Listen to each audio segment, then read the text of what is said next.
Аллах обещал не вводить в ад никого с таким именем. Анас ибн Малик, радиаллаху анху, передал такой хадис.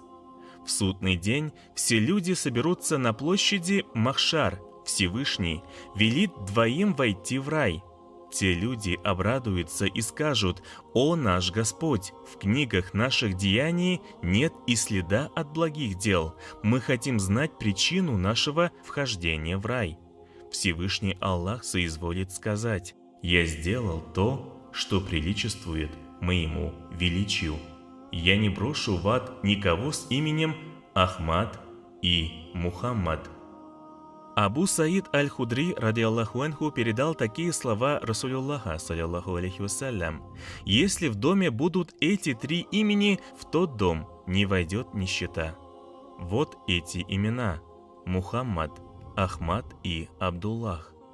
Ибн Мас'уд, радиаллаху анху, передал от Расулюллаха, саллаллаху алейхи вассалям: «Кто из-за любви ко мне назовет своего сына Ахмадом или Мухаммадом, его сын и он сам будут в раю вместе со мной». Абу Хурайра, радиаллаху анху, передал слова посланника Аллаха, саллаллаху алейхи вассалям: «Если му'мин назовет своего сына именем Мухаммад, и когда будет звать его, скажет: „Эй, Мухаммад!“, то ангелы, держащие арш, ответят ему: «Слушаем и повинуемся, о друг Аллаха! Да придут к тебе радостные вести за то, что ты вместе с нами в почитании и поклонении». Всевышний Аллах в судный день даст ему столько воздаяния, сколько награды заслужат те ангелы.